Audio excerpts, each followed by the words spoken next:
સુરતમાં સ્થાનિક સ્વરાજની ચૂંટણીને લઈને રાજકારણ ખૂબ જ ગરમાઈ રહ્યું તેવું લાગે છે. હવે આવતીકાલે મતદાન છે અને તેની પહેલા જ ઘણા બધા આક્ષેપો પ્રતિ આક્ષેપો કરવામાં આવતા હોય છે. તેવામાં હર્ષ સંઘવી દ્વારા અત્યારે આમ આદમી પાર્ટીના નેતાઓની પોલ ખોલવામાં આવતી હોય તેવું લાગી રહ્યું છે.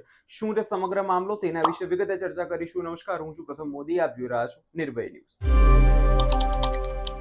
ગુજરાતમાં સ્થાનિક સ્વરાજની ચૂંટણીની જો વાત કરીએ તો આ વખતે ખાસ કરીને સૌ કોઈની નજર સુરત પર રહેલી છે, કેમ કે સુરતમાં આ વખતે આમ આદમી પાર્ટી પોતાનો ગઢ જે છે વધુ મજબૂત કરતી હોય તેવું લાગે છે.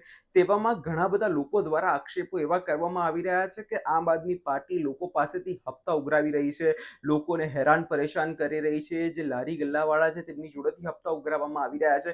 આવા બધા આક્ષેપો પ્રતિ આક્ષેપો કરવામાં આવે છે તેવું હર્ષ સંઘવીનું કહેવું છે. હવે આ મામલાને લઈ તેમણે વધુમાં શું કહ્યું છે, સૌ પ્રથમ તે સાંભળી લઈએ. હમણાં 16 નંબરના વોર્ડમાં ગયેલો હતો. એ વોર્ડના બધા લારીવાળા મને 10-15 દિવસ પહેલા મળવા આવ્યા. આ બંધ કરી લો ને જરા. 16 નંબરના વોર્ડની લારીવાળા 10-15 દિવસ પહેલા મને મળવા આવ્યા. સાહેબ મને કે સાહેબ આ વખતે બચાવી લેજો, 5 વર્ષ સુધી નકરા હપ્તા લેવાનું કામ આ લોકોએ કર્યું છે, અમને લારીવાળાને બી નથી છોડ્યા.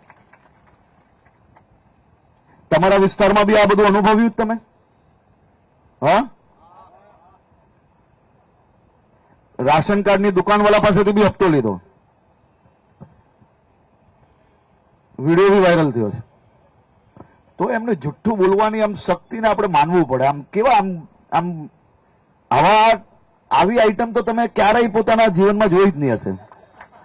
સાલું ગમે તેવું જુઠ્ઠું કરતા પકડાઈ જાય તો બહાર નીકળીને ઈમાનદારીની વાત કેવી મજબૂતાઈથી કરે પાછી. હે, લારીવાળા મારી પાસે આવ્યા, રાશન કાર્ડ વાળા તમે સૌએ વિડીયો જોયો. અહીંયા આ વિસ્તારમાં નાના નાના મકાનવાળા લોકોને જઈને પૂછો કે આ સૌ લોકો કયા પ્રકારનો ધંધો કરે છે. એક સહપરિવાર સાથે રહેતું હોય સાહેબ, અને 10-15 લોકોનો પરિવાર હોય, માતા પિતા, દાદા દાદી, દીકરા દીકરી, પૌત્ર પૌત્રી બધા જ સાથે રહે. તો એ પરિવાર માટે સારું છે કે ખરાબ છે મને કહો? અને આ મોટા પરિવારમાં નાના મધ્યમ વર્ગના પરિવારની અગર એક ઓરડી વધારાની બાંધવી પડી હોય તો આ તમારા ઝાડુવાળા ઝાડુ લઈને ત્યાં નીકળી જાય, સફાઈ કરવાની બદલે એની નાની ઓરડી તોડાવવા જાય. એમાંની આ બધી આઈટમોને આ વખતે હિસાબ કરવા માટે તમે સૌ લોકોએ જે સંકલ્પ લીધો છે તે બદલ અભિનંદન આપવા આવ્યો. આ બધું જ જોયું તમે બી વિસ્તારમાં કે આ બધી ઉપરની વાત મારી પાસે આવે છે? હે, આવું જ ચાલે છે? તો આ બધી સોસાયટી વાળા બધા હિસાબ કરવા માટે તૈયાર છે એકદમ મજબૂતાઈથી? હે, કે હાય હા વાય વાહ. હે, અને મારા બેટા એવા હોશિયાર, તમને કહું, આપણી ભારતીય જનતા પાર્ટીની મહાનગરપાલિકા વિસ્તારના સૌ નાગરિકો માટે કઈ બી સુવિધા બનાવે, ખબર પડે કે નવો રોડ બન્યો છે, ત્યાં જઈને સીધા નીચે બેસીને ફોટો પડાવી લે છે કે નહીં બધા? હે, હવે એમને આખા પંજાબ રાજ્યમાં એક હોસ્પિટલ નહીં બનાવી હશે ને અહીંયા 16 નંબરમાં 50 બેડની હોસ્પિટલો આપણે બનાવી. નાગરિકોનો હક છે, બનાવવી જ પડે. પણ ત્યાં બહાર ઉભા રહીને વિડીયો બનાવવાનું ચાલુ કરી નાખ્યું કે આ હોસ્પિટલ મેં બનાવી. અરે તમારા બાપા, ત્યાં પંજાબમાં આટલી મોટી સરકાર છે, આજ તક એક હોસ્પિટલ બનાવી નથી શકી, અને અહીંયા તમે 50 બેડની હોસ્પિટલ તમે બનાવી લીધી. પણ તમે મને કહો, આવા જુઠ્ઠા તમે તમારા જીવનમાં કોઈ જોયા છે? તમને ખબર છે આની માટે બી આખી એક ટ્રેનિંગ ચાલે છે એ લોકોની. અને દરરોજ જો જુઠ્ઠું બોલીને આપણા રાજ્યની અંદર અશાંતિ ના ફેલાવે તો મહિનાનો જે હિસાબ ઉપરથી આવવાનો હોય તે આવતો. તે માટે એમની બી વિચારાની મજબૂરી છે.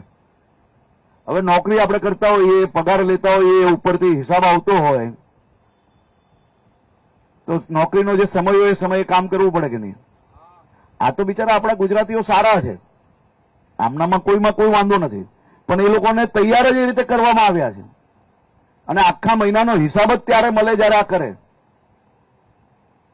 એમાં મારા બેટા આમ આદમી પાર્ટીના અમુક ઉમેદવારો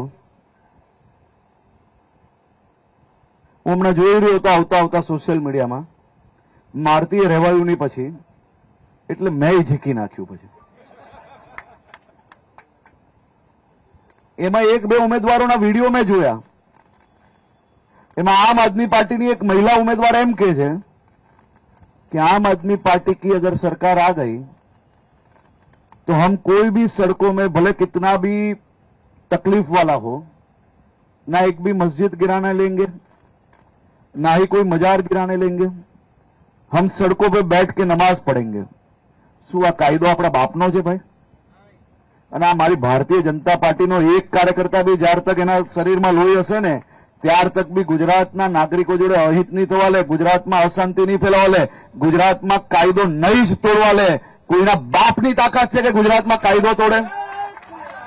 એટલે જે રીતે અહીંયા તમે ગૃહમંત્રી હર્ષ સંઘવીને સાંભળ્યા ને તેમના દ્વારા વાત એક જ કહેવામાં આવી કે અત્યારે આમ આદમી પાર્ટીના નેતાઓ દ્વારા હપ્તા ઉઘરાવવામાં આવી રહ્યા છે, લોકોને હેરાન પરેશાન કરાવવામાં આવી રહ્યું છે, અને વધુમાં જો 5 વર્ષ હવે લોકો તેઓ આવ્યા તો આગળના લોકોની હવે સમસ્યામાં ઘરકમ વધારો થઈ શકે છે.